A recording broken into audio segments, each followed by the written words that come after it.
here. So that's something we call tiny stories. As you see, the universe is not made of atoms, it's made of tiny stories. This is probably one of our most, if not our most popular collaboration, started by an artist named Wiro over there in Great Britain. And it's basically that. They start as these little stories. Someone writes, a sentence, maybe two, and then other people illustrate them. And then other people sometimes turn those illustrations into animations. Sometimes people record voiceovers. I recorded the voiceover for that one. And then we turn them into tiny films. Last year we self-published a book called The Tiny Book of Tiny Stories. It's a beautiful little book. I wish I had one in my hand to show you. But this year, we actually we got a really great deal with a big publishing company. They're an imprint of HarperCollins.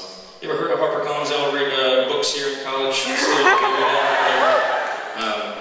They're called It Books, and they're going to print our latest edition of The Tiny Book of Tiny Stories. It's going to be in like Barnes and Nobles and like really great bookstores like that. And it's a really exciting. That's the cover. It hasn't even been printed yet. So you guys are actually some of the first people to see that.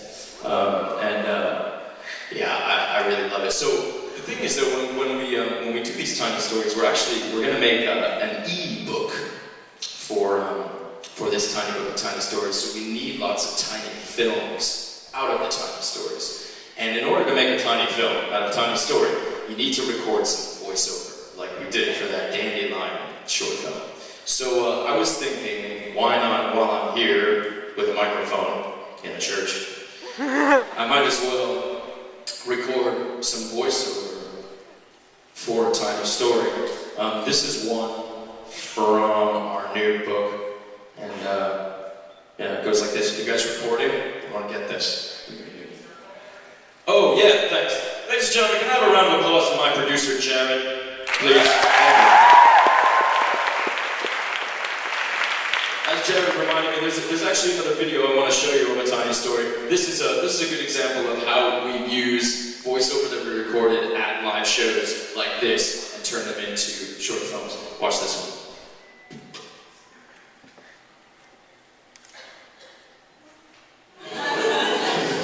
It's a tiny story.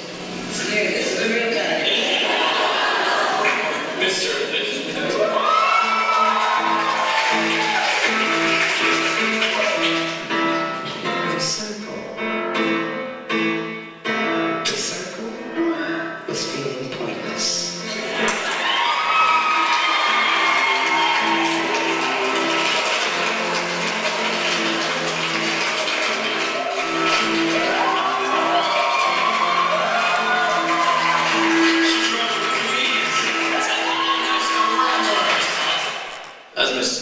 She was my neighbor in New York City a long time ago when I was going to college.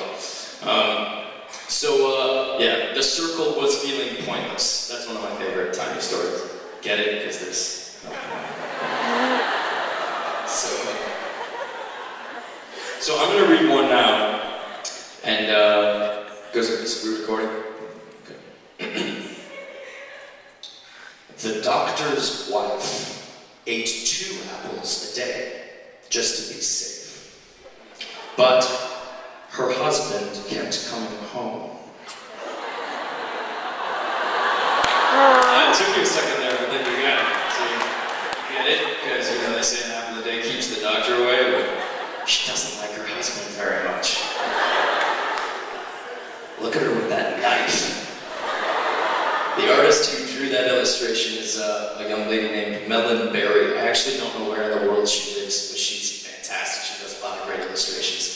She contributed that, and it's getting published in a book. Can I hear a round of applause? Anybody here like to draw?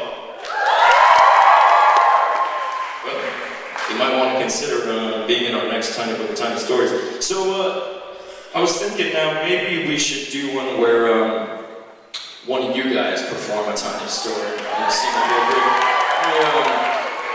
What I need now, can we get a little bit of house lights here? What I need is, I didn't ask you.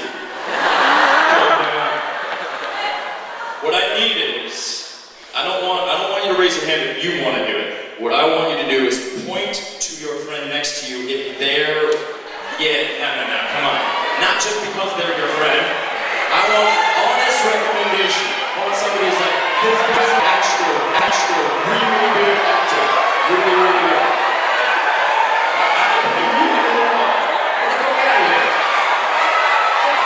She's coming to herself, I don't believe it. Okay, we have like 5 different people coming to this one person here.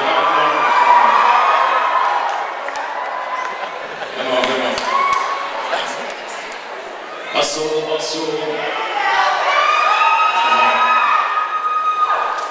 There you are. What's your name? Annalise. Say it. Annalise. Annalise, ladies and gentlemen. We can turn that off right now. Thank you.